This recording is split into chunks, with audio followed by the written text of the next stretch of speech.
Então vamos continuar com a nossa leitura comentada do Caminho da Servidão do Hayek, capítulo A Planificação e o Estado de Direito, ou o Coletivismo e o Estado de Direito, ou o Socialismo, ou o Fascismo, ou o Comunismo e o Estado de Direito, em que o resumo do capítulo é o seguinte: ou você tem socialismo ou você tem Estado de Direito. Os dois não dá. Assim, seguindo como o capítulo passado sobre a planificação e a democracia, ou um ou outro, os dois não dá, ele segue nessa linha. E é um dos capítulos assim um pouco mais diretos e um pouquinho assim mais fáceis. E assim, hoje até meio óbvio.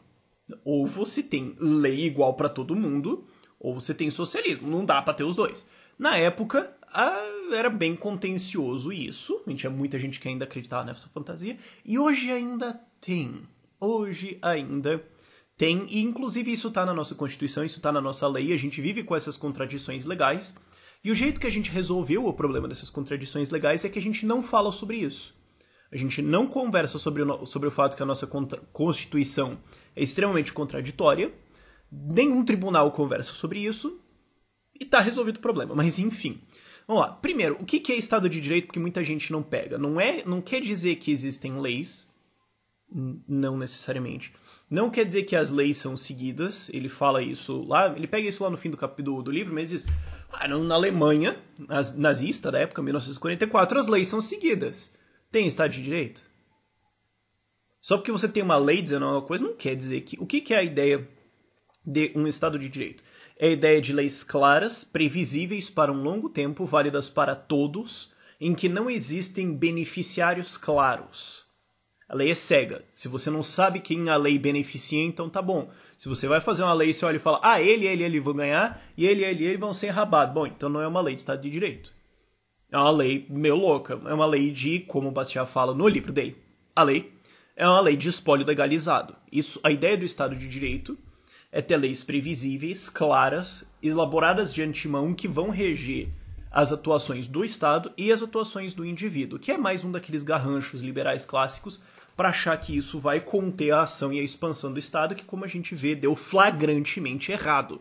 Mas, enfim, isso aí é assunto para outro vídeo. O fato é, isso é uma dos núcleos, dos cores do liberalismo clássico, que você tem um sistema de leis claro, pré-estabelecido. Isso é incompatível com o socialismo? Isso é incompatível com o planejamento econômico? Porque como é que seria? Como é que seria compatível? E ele fala isso: quando o governo vai decidir quantos ônibus vão pra rua ou quantos porcos têm que ser abatidos, como é que você vai elaborar uma lei de antemão? Não dá. Vai ter que ter um cara, como feito como apontado no capítulo anterior sobre o planejamento e democracia, vai ter que ter um especialista com poder discricionário que vai ter que chegar pra você e vai falar: você vai trabalhar lá. Mas eu não quero. Dane-se. Eu tenho poder legal, eu tenho poder instituído por lei de uma legislação aprovada por uma assembleia, que eu posso pôr um fuzil na sua cabeça e falar que você vai plantar alface. E se você não gostar, meu amigão, tiro na sua cara. Vai ter que ser isso. Vai ter que ter algum nível de planejamento para dizer: essas pessoas vão trabalhar lá, essas aqui. Essa fábrica vai produzir isso. E não dá para fazer isso por lei antes. Vamos elaborar uma lei que vai dizer o que as fábricas têm que produzir exatamente em que horários. E essa lei vai ser discutida democraticamente muitos anos antes. Isso vai reger, vai ser um princípio legal geral que vai ser... Não dá. Imagina, o planejador chega lá e fala: eu acho que tem que ser feito isso aqui para melhorar, porque eu acho que tem que funcionar arte, vamos produzir balé. Então eu tenho que chegar aqui para as pessoas e falar: vocês vão construir um teatro lá, tal, e a galera vai falar: mas que autorização legal você tem para isso? Ele fala: não, peraí, vou lá no Congresso, a gente vai fazer um debate, vamos fazer uma PEC, vai ter votação em 2 turnos, vai pro Senado, vai ser debatido com a comunidade, vai entrar em efeito ao longo de 6 meses. Não, vai ter que ser no fuzil, cara, não tem jeito, não tem alternativa. Não tem como você ter um planejamento econômico completo, uma submissão do planejamento econômico ao objetivo político sem poder discricionário, sem que agentes políticos tenham a possibilidade de ou fazer a lei ser o que eles quiserem que seja, ou inventar a lei na hora. Porque é isso que vai ser a ferramenta necessária. Se você consegue prever a ação do Estado, como é que ele vai manipular você? Se você consegue prever a ação do Estado, se está tudo bem ordenado, como é que então ele vai planejar o teu dia a dia? Que é o objetivo de um planejamento econômico. Como é que planejamento econômico pode ser minimamente condizente com o Estado de Direito? Não tem. E a consequência disso é que, num Estado de Direito, todo mundo, inclusive supostamente, isso é falho, mas supostamente, inclusive os políticos, os agentes políticos, os governantes, estão submetidos à lei. Num planejamento econômico, na prática, estão todos submetidos à vontade do planejador. E não precisa ser o grande planejador Stalin lá, pode ser o carguete aí do teu bairro que decidiu quantas árvores você vai plantar hoje. Você está submetido à vontade dele. Ah, mas tem a lei. Ué, a lei empoderou ele para mandar na sua vida. Ah, mas tem um Estado de Direito. Não, não tem. Você está submetido a outro humano. Você está submetido à vontade efêmera de outro cara. E o que ele fala é que basicamente isso volta, isso é um dos capítulos mais simples, isso volta àquela ideia de uma escala moral. Então os planejadores, não só os grandes planejadores nacionais, mas todo o Carguete, todo o Cabide, todo o Aspone, vai ter que ter uma listinha moral na cabeça dele de o que ele acha que tem que ser feito, de o que você tem que fazer com a sua vida. Se você vai trabalhar, se você vai fazer isso, se você vai fazer aquilo. Isso vai ter que superceder a lei. Então, o que acontece? Você vai ter um Estado que se torna um Estado moral. Não querendo dizer que o outro Estado é imoral, mas, e o Hayek deixa isso bem claro, não querendo dizer que o Estado que não é planejador central é imoral, mas que é um Estado que vai dizer qual é a moral. Que vai dizer quais são os objetivos da sua vida, o que você vai fazer da sua vida, do seu dia a dia. Isso não é Estado de Direito, isso não é lei. Isso não existe noção de lei dentro disso, e se a lei disser isso, ela não é lei, isso aí não vale, isso não é um sistema legislativo defensável, é apenas um grande teatro de fantoches aí bonitinho, uma grande bafafá, uma grande enrolação pra uma pessoa manda em outra e quem não obedece morre. É isso que você vai ter, ou vai ser preso, ou vai ser multado, ou vai ser deportado, ou vai ser mandado pro gulag, o que seja, vai acontecer alguma coisa dessa. Isso significa que não existe igualdade legal. Isso é a coisa que tá, assim, escancarada na nossa Constituição hoje, ninguém fala. Ah, tem cota, ele vai e você não. Por quê? Porque você é uma coisa, ele é outra coisa, então acabou, então ele vai e você não.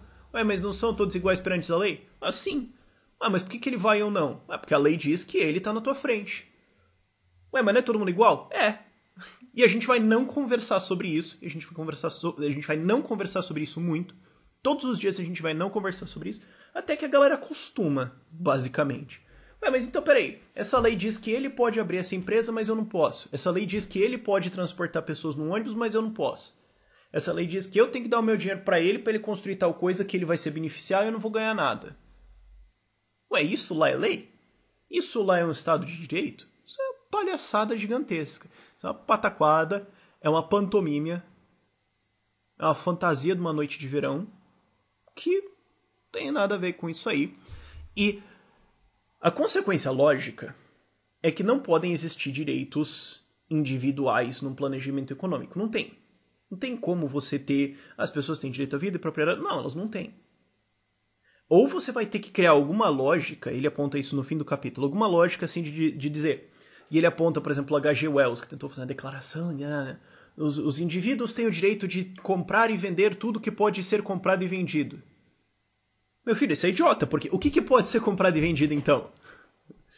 Não, os indivíduos... Ninguém será obrigado a fazer ou não fazer algo senão por força da lei. Na nossa Constituição lá. Tá, legal, mas o que é a lei? Não, ninguém precisa fazer nada que não seja a lei. Tá. E daí? Fala isso pro assaltante, em primeiro lugar. E segundo, você tá me zoando, né, meu amigo? Então quer dizer que se decidirem que algo é lei eu tenho que seguir isso? Não, isso é uma palhaçada gigantesca. Isso é um governo de tirania disfarçado. Ou, então, você vai ter que fazer o que é feito hoje pelos totalitários de diferentes estirpes, sejam de comunistas, socialistas, fascistas ou o que for. Você vai ter que começar a falar, mas talvez direitos individuais não existam, né? Você vai ter que entrar num desconstrutivismo, você vai ter que entrar numa destruição do indivíduo, falar, não, na verdade só existem coletivos, e pensando bem, o indivíduo é só uma ilusão causada por uma classe burguesa que perpetua esses mitos via... Você vai ter que começar a entrar em alguma lógica torta, assim, pra dizer que, pensando bem, direitos individuais não deveriam existir. Os indivíduos, eles têm apenas deveres para com o coletivo. Então, portanto, pode haver um estado de lei para o coletivo, um estado de direito para o coletivo, ok? E daí tá tudo certo, e daí não tem problema. Você vai ter que começar a erodir o fato de que não existem direitos individuais. Você não pode dizer que eles são superiores ou inferiores, porque a galera vai perceber uma contradição. Você vai ter que abolir o troço de uma vez só. E aí a galera vai pescar. Então você vai ter que fazer isso devagar e por aí vai, mas você vai ter que fazer um recuo desses, que não é bem um recuo, mas é um avanço, né, na direção do totalitarismo, de dizer que, pensando assim, você não tem direito a nada em nome do coletivo, porque isso aí é só uma falácia burguesa. Essa vai ser a única saída. Agora, ou você tem todos são iguais perante a lei, ou você tem planejamento econômico. Os dois não dá. E a outra contradição que você tem quando você quer colocar na mesma coisa direitos individuais e planejamento econômico é que os dois se contradizem no sentido de, poxa, mas como é que você vai ter liberdade de imprensa se o governo regula quem vai ter papel? Em 1944, claro, não tinha internet, YouTube, etc. Você fala, a imprensa pode falar o que ela quiser, mas o governo decide se vai vender papel para eles ou não. Como é que você vai ter liberdade de movimento se o governo controla todas as linhas de trem e de ônibus, ele controla as fábricas de carros e de cavalo e de o que for? Como é que você vai se mexer se o governo decide, então, se você vai ter aquilo que permite você viajar? Como é que você vai ter, no caso da Venezuela hoje, a liberdade de movimento se o governo não te dá papel para fazer um passaporte? Como é que você vai ter o seu direito ao lazer se o governo decide que você vai trabalhar 7 dias por dia? Como é que você vai ter isso? Isso ele vai explicar, isso ele vai entrar muito mais profundamente no próximo capítulo, que é sobre o planejamento econômico e totalitarismo. Que quando você planeja a economia, você planeja os recursos da vida do cara. E como qualquer pessoa usa recursos para alcançar os seus objetivos, você está planejando os meios que o cara vai viver a vida dele. Então não tem liberdade, meu filho. Mas isso é o próximo capítulo. O ponto é, o que ele diz nesse capítulo é, não tem como você ter uma lei que diz para você que, você tem direito à vida. E daí o Estado vai lá e tira a tua comida. E ele decide. Ele decide, então, um carguete aí no seu bairro pode decidir quanta comida você vai levar para sua casa. Não tem como você ter direitos protegidos constitucionalmente se eles podem ser economicamente revogados. E é o que é usado como chantagem e controle populacional, e controle político, e controle de opinião, controle de oposição na Venezuela hoje. Então, se você apoia o governo, você ganha comida. Se você não apoia o governo, você vai pra fila. Se você apoia o governo, você vai ganhar uma casa. Se não, você que se ferre. E por aí vai. Aí eu te pergunto, isso é um estado de lei? Todo mundo é igual perante a lei? Você realmente tem direitos? Tem como você realmente ter direitos se o único meio de você alcançar isso é via o carguete, é via o politiquinho, é via o Aspone? É meio estranho, né? Mas enfim, esse é um capítulo aí mais curto, mais simples, deu pra compactar, mas por esse vídeo é isso. Tchau, tchau.